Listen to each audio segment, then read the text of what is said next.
I'm Dr. Jordin Wiggins, and this is the Pleasure Principles podcast.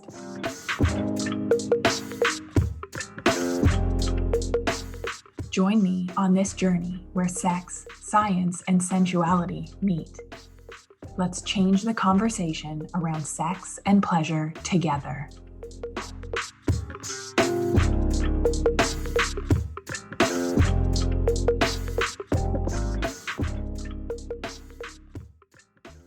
Superwomen, what happens when you get everything you said you wanted? It's not what you think for most of the women that I work with. Today, we're going to go deep. I'm going to share on a level that I normally only share with my clients, my communities, my friends, but that's a part of the problem, that we are showing up with makeup and our smiles, and we're making it look easy even when it's hard, or even when parts of it are really hard. And if you are like me and my clients and my friends, the women in my community, the last few weeks felt very heavy or off. So maybe, anyways, it's been a lot since this new year. And I'm going to share so you can drop your shoulders, so you can breathe that sigh of relief and think, I'm not alone. It's not just me. I've spoken to a bunch of amazing, badass superwomen, new clients from all over the world in the past few weeks. Women that feel like you've known them for a lifetime, that I see you, sister, that game recognizes game kind of woman. Some are leaders of communities of superwomen that I'm going to speak to their communities this year. The new clients, some were guests on my podcast and my guest on theirs. And there was a common theme, and the theme was shame. Shame and not a lot of sex and lots of success. So how is it showing up? It sounded like I don't feel desired. I feel like if I left it up to him, we would never connect. But when I initiate, he pulls away. Or why don't I want sex? His touch makes my skin crawl. Even talking about this makes me feel uncomfortable. I listened to your podcast and I tried the pleasure practices. I did what you said, and I noticed I can't relax. I can't feel pleasure for more than a minute or two before my skin starts to crawl. Is that fucked up? I also heard I have so much of what I said I wanted, and I'm still not happy. I can't enjoy, feel like I can't complain because no one understands. My friends and my family don't get it. They think that the trips and the meetings and everything is so glamorous. What's wrong with me? And I also heard I get my enjoyment out of doing, helping, completing tasks, and on to the next milestone. Anytime I try and just be, I literally go insane. What's wrong with me? So this shame, the common thread in all of these conversations that I've had with women, with superwomen, is this is our pleasure problem. This is our lack of pleasure problem. And because it is veiled in shame, because we put our mask and our makeup and our smile on when we show up for Zoom calls, meanwhile we were crying or could barely get out of bed 10 minutes before, it's the shame that makes it hard to reach out. It's the shame that makes it hard to admit it is me. I need help in this area. I can figure everything else out. I've done so much work. Why do I struggle here? Little spoiler alert, your resistance to pleasure, your resistance to feeling good has to do with your childhood. And I know we're annoyed, we're sick of it, we don't want to hear about it because we've done our therapy, we've done our trauma therapy. Your childhood probably looked a lot like my childhood. And there are 3 commonalities that I see. First, we had to perform to earn our love and acceptance. So by achieving, by doing well, by putting the dishes away, by getting the A+, by placing first at your sport, that's how you were recognized and seen in your family. The second thing is We have witnessed generations of women who ignore their own needs. Maybe you were even raised by a woman who was so wounded by the lack of proper, healthy feminine love, she took it out on you, intentionally or unintentionally. If you would like a podcast on the mother wound and how it relates to sex and pleasure, send me a DM on Instagram. I'd love to record that one for you if there's an appetite for it. The third thing is, at some point we learned it wasn't safe to feel sad, angry, mad, even really happy. If we were happier than a parent or a sibling, that we weren't allowed to outshine. We could, however, shrink, go internal, and serve. And overwhelm sometimes was an allowed feeling, but a lot of healthy emotional expression wasn't allowed. Probably got called too much and suck it up, don't cry, toughen up. So we disowned our feelings and instead learned to take the temperature of the room in order to keep ourselves, our little being, safe. You were probably told she's so responsible, she's so mature, which equals our needs were not prioritized. And we learned to ignore them to the point that as an adult, we need to crash to recharge. I'm going to tell you my story in a minute. I'm not sure if it's a crash to recharge or if it's an inability to receive so much good without earning it. But either way, these are both common Superwoman problems. So touch, loving embrace, healthy emotional expression, healthy relationship roles between parents, like between two loving parents, if this was not a part of your normal, your nervous system was not educated in love and pleasure and feel-good hormones. So much so that we struggle to receive true love, connection, presence, touch as an adult. When you are a little sponge, you're growing, your synapses are connecting, and you're not able to discern from what was and wasn't healthy and what was and wasn't your shit to take on. Not to mention, we've been raised by generations of women that this isn't modeled properly for.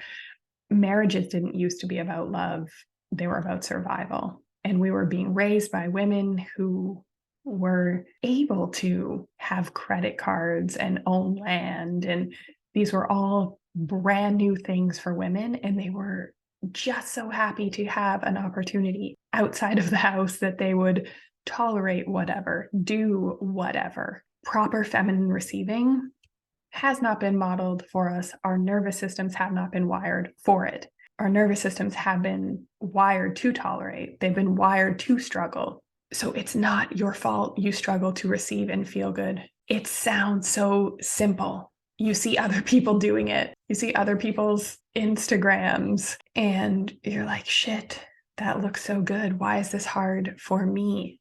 And if they're like a lot of the exceptional achievers, the 1% or the whatever percent of women that gross over $1 million, they're struggling with these things too. So we see other people doing it. We have the belief that it is supposed to be easy, and it is not for us. Part of the work that we need to do is accept and grieve this. And we want to receive, feel pleasure, let go, open our hearts, let ourselves be seen, and have it be easy. We want to get out of the driver's seat and let somebody else drive from time to time. So somewhere deep inside, your pink canary, your intuition knows that it's better. That's why you're listening. That's why we can fix this for us and for the next generations. So for the successful Superwoman, the CEOs, entrepreneurs, professionals, high achieving, can do anything that you set your mind to, except you struggle in this area and you've done the work in and around, you've done 100 other things to avoid actually going here, because it almost feels crazy. It feels crazy to want it. And almost, my clients will be like, is this possible for me? Can I live with connection and joy and rest and relax and celebrate? Can I feel good? Can I feel pleasure? A part of where we get stuck is the belief that it should be easy and that it should come naturally. Because when I ask a superwoman to lay there and receive pleasure from her man for more than a minute or two without her mind wandering, with a focus on her body and the touch and the sensation, without thinking of what to do, what needs to be done, wanting to take charge, waiting for it to be over. We want to be masculine about fixing this feminine problem. It's not about more doing, it's about more being. When we try and approach doing things in this way, when we try and approach fixing this pleasure problem from the masculine, we get into what I call the superwoman cycle. And I know this cycle all too well. My work speaks to you because I see you, I am you. I've helped thousands of women like you. So out of touch with their feminine energy, that they are burnt out, that they can't feel pleasure. Like even if they're not burnt out and things are amazing and they have the help and the money and the time and the space, but they're still not happy. Our relationships are suffering. We have the same fights. The intimacy has gone to shit. We go on vacation and don't have sex. So there's success in some areas and there's shame and there's not a lot of sex and connection. And it's because of our nervous systems. It's because of how we were raised and we don't know how. So once we realize, oh, this is my problem, I'm not able to feel pleasure and experience joy and rest and be, I'm always in doing, and we want to get out of it. And we're masculine in our approach to try and get out of it because that's what we know. That's the skill set we've been given. That's what feels comfortable to our nervous systems. That's a superwoman in the void. Knowing you have a lot of what you wanted, what you worked so long and hard for, something is still missing. You need to do something differently. And it is like almost painful. It feels uncomfortable. It feels so foreign. If you missed episode 82 of the Pleasure Principles podcast, I suggest that you listen to that one. It'll go a little more into that topic and the uncomfortability for a little more background. So we know we struggle to receive pleasure. We know we are disconnected from our feminine energy. It's impacting our relationships, and we feel shame because it should be easy, because it looks easy, because we see other people on Instagram. We see people talking about feminine energy, and it all looks so fucking easy. And it is so hard and foreign for a brain wired like ours. So let's look at how this plays out in our lives and how we continue the nervous system dysregulation with the superwoman cycle by being masculine about our approach to fixing a feminine problem. And this is even happening with me right now. I'll tell you about that in a second. So women that I work with are caught in this superwoman cycle. And if you were probably listening, it's probably happening to you too. So it's one of two things. We're not happy. We're anhedonic, meaning we don't feel pleasure. We're not as happy as we used to be. We've done the work. We have the time and space, and it's just nothing is bringing us joy like it used to. So that's like one kind of flatline burnout. And the other is like the overwhelm burnout, where we're out of touch with our feminine energy and we start to get symptoms. We start to get physical symptoms. Hair loss, adult acne, that stubborn weight that won't came off, trouble sleeping, waking up at night, soaking the sheets, crashing in the afternoon. We get mental symptoms, like I mentioned, that it's high functioning anxiety, depression. We're not as happy as we used to be. Self-care routine isn't cutting it. Crying alone in our cars or at night, whenever we can be alone. The burnout is affecting our relationships. So we feel rejected. None of our advances work. We don't feel heard or seen, supported. Maybe the last thing that is on our to-do list is sex. And we're probably in roommate or teammate territory. We need that yin energy, that feminine energy to ignite and inspire long-term love and commitment in a relationship. And we don't know how to do it.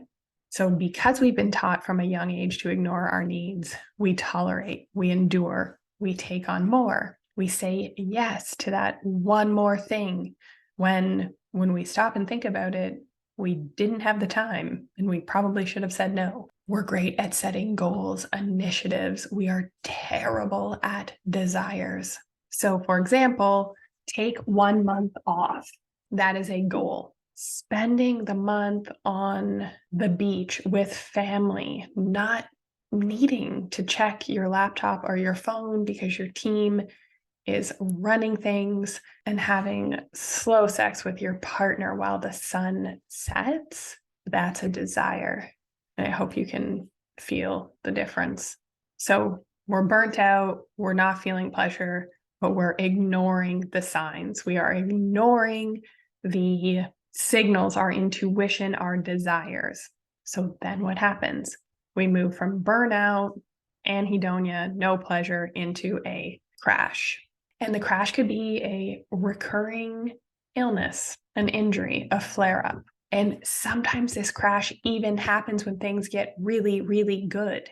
I just got off a call with one of my one-on-one clients, and she's like, they had their first couples vacation alone together in a while, and it was amazing, and the energy was amazing. And then she came home, and a week later, it was an actual shitstorm with life and work and kids. So we crash because we don't know how to rest until we are so exhausted that our bodies force us to. We can ask for what we want in a boardroom, at work, but when it comes to our intimate needs and desires, we struggle. We struggle to even know where to start. So the crash can show up in many, many ways. Sometimes it's breast cancer. Sometimes it's migraines. Sometimes it's a recurring injury, rash flares, recurring yeast infections. I have seen it all. And we're pissed that we aren't doing what we need to be doing. And we're doing whatever it takes to get ourselves patched up and back in the game. The crash isn't enjoyable rest, it's forced rest. So it doesn't feel so great. But there's this period of resolution before we start to repeat the same cycle. We're laying there saying we're going to do less. We're going to push the initiative to the next quarter. We're going to look for a new job. We're going to call the divorce lawyer. We're going to do the thing. But we didn't really learn anything. Nothing really changed. Our nervous systems are the same. Our beliefs are the same. So we end up back at burnout, anhedonia again, with another inevitable crash again. Here's the fun part. It's going to piss off your type A perfectionist brain. The Superwoman cycle repeats itself. Even when we do the work and learn to prioritize ourselves, I see the cycle repeating itself even in super high performing, super successful women. It looks a little different. It doesn't suck as much, but it is still there. This is what is happening to me right now and all of the clients that I'm currently attracting. It's what happens when you start to prioritize your pleasure, when you can relax, be present, starting to be able to receive healthy love. In my case, I moved into a house we designed that I'm absolutely in love with. I have the most beautiful daughter. I closed a business that was successful and stressful to pursue my passion with pleasure, the Pleasure Collective. And I'm working with literally my ideal clients. I have amazing support in every aspect of my life. Things feel good. They feel settled. They have an ease to them in a way that they never have before. And it's like my nervous system doesn't fully trust it.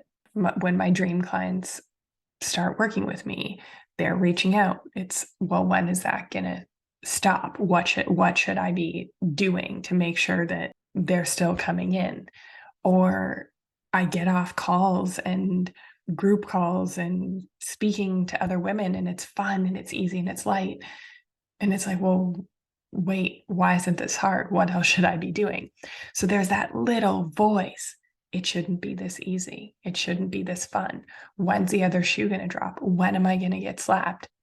I have the inherent belief that I'm not worthy of love unless I earn it. It is still present unless I'm performing. My nervous system freaks out a bit because it doesn't know how to feel this good. It's conditioned for the sympathetic dysfunction. And parasympathetic, although I am much better at it in being in a regulated state, it still feels a little unnatural. Or if I have like a massive month in my business or an amazing vacation, it's just like, what's going to go on? This happens to my clients too. When things start to go really good, they start thinking they're going to die or they fear something bad's going to happen. I had a client reach out the other day and, hey, I finally met this man. He's not a narcissist. He's kind and supporting. We've been having the best sex ever. And then starts picking at a few things to try and destroy it. Or we create some chaos.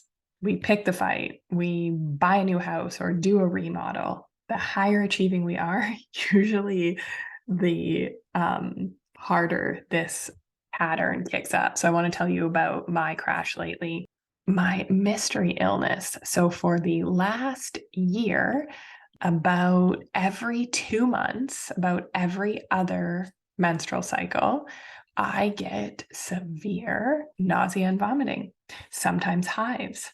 And sometimes it's not so bad. Sometimes it takes me out for a week. It's convoluted because I got food poisoning in there, was breastfeeding for part of the time, had a virus that everyone in my house seemed to have, although I was way sicker.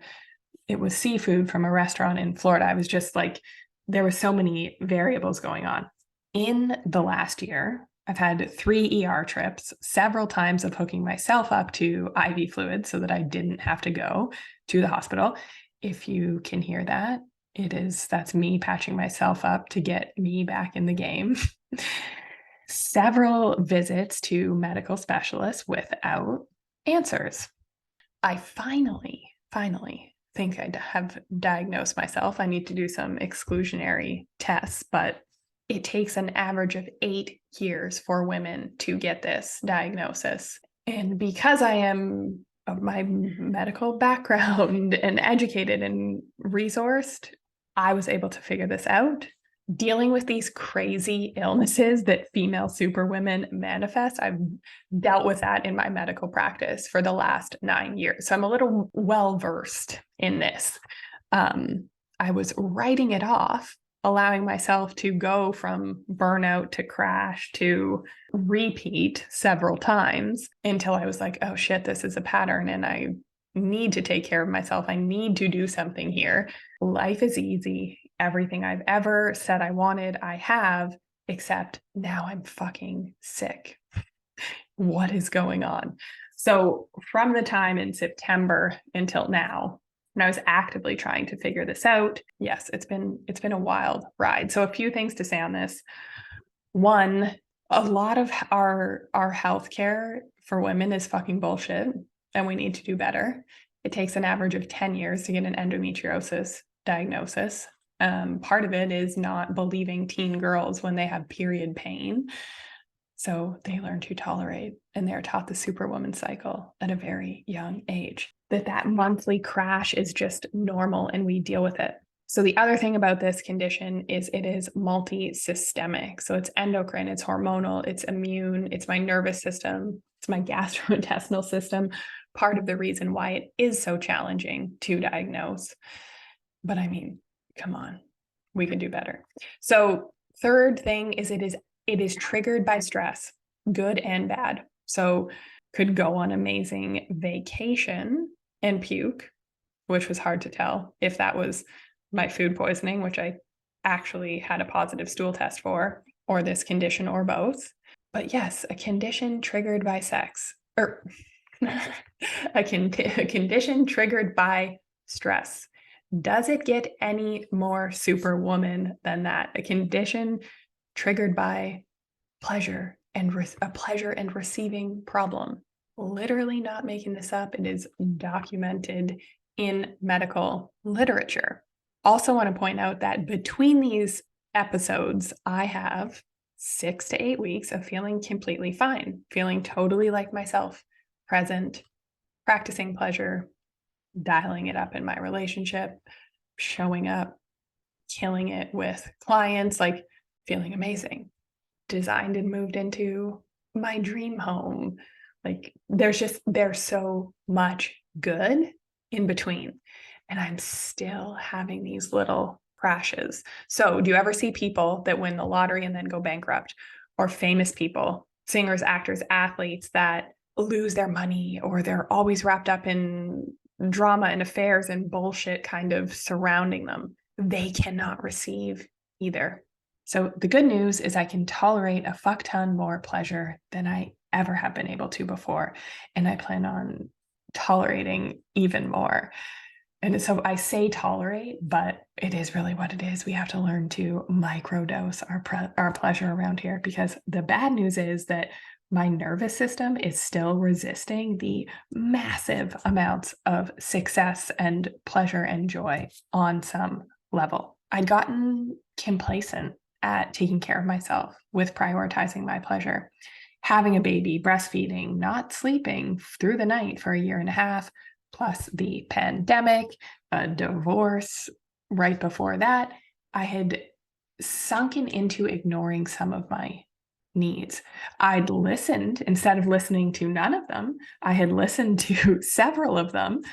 But I was really not listening to my body and my health. It was something I was kind of taking for granted would always be there. I was sleeping better. I was happier than I'd ever been in my life. I can receive from men and friends and just people and coaches on a totally different level. So I was letting a few of my self-care things slide. Pole dancing, not taking my supplements regularly, not eating as clean as I used to, because I was feeling so good and I was navigating prioritizing myself and my pleasure with being a mom. I was writing off my illnesses. I was writing off those crashes when it would flare up.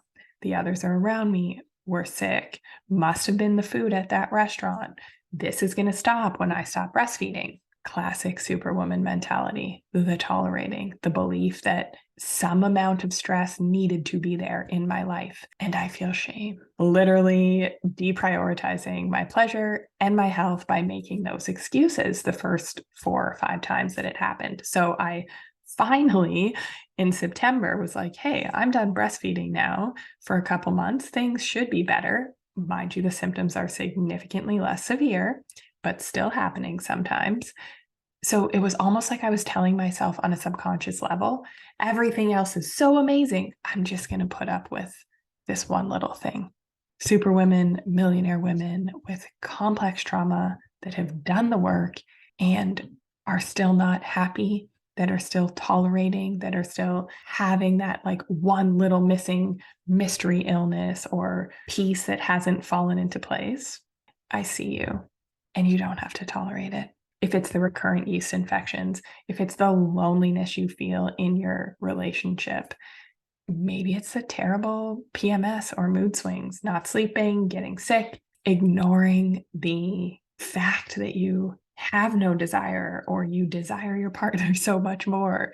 You're trying kind of settling for the roommate relationship. It can be challenging to share how hard this one area is when there is so much good. It can be hard to ask for help in this area because it is easier to busy yourself, numb with other things, tell yourself that you don't deserve it or everything else is so good. Why can't I just be happy? Superwoman, you deserve health, wealth, love, and the good sex without having to earn or tolerate anything in these areas. Success in career doesn't mean shit if you are unfulfilled. The money, the prestige is nothing if you cannot be present and receive pleasure.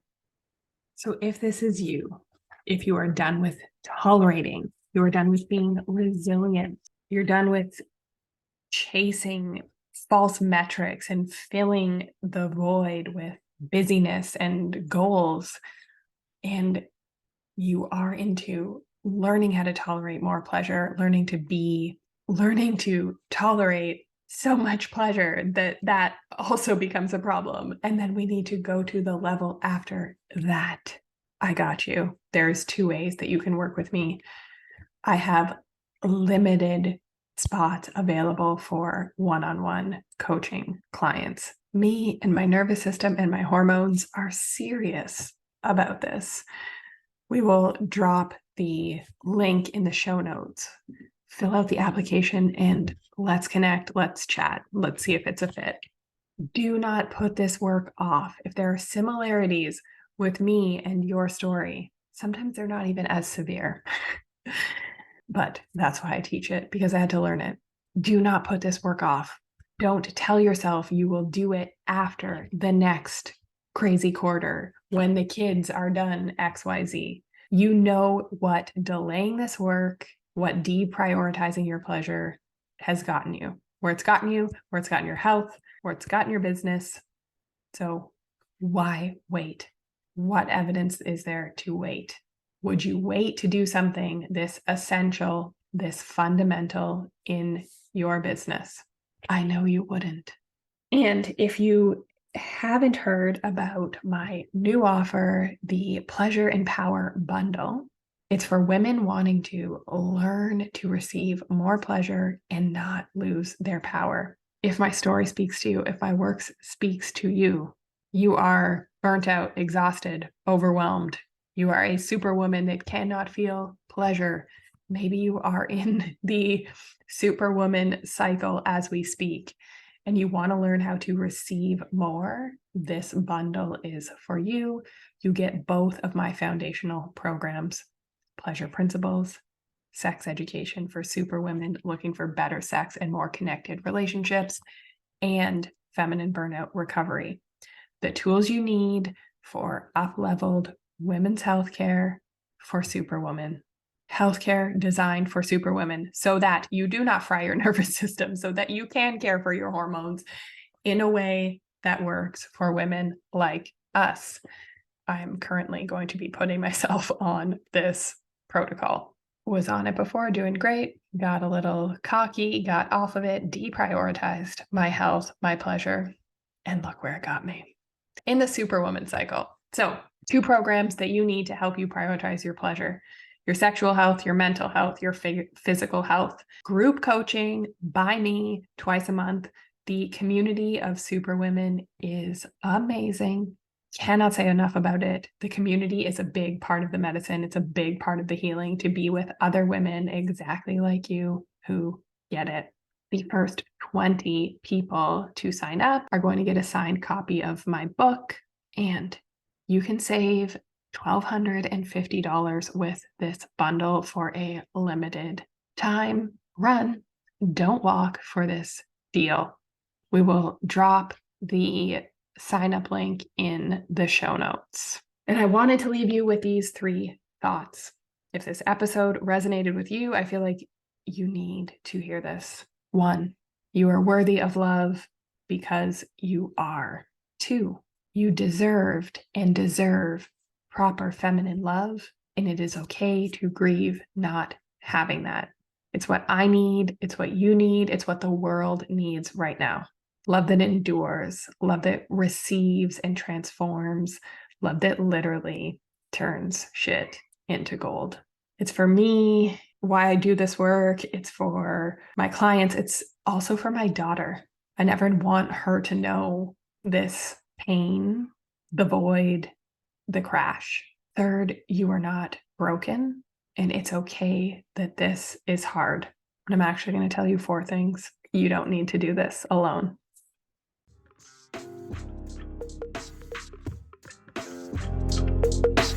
Have a great week, everybody.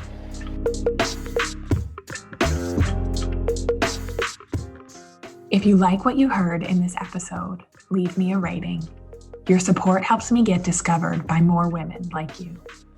Together, we can change the conversation around women's sexual health and pleasure for you, your partners, and generations to come.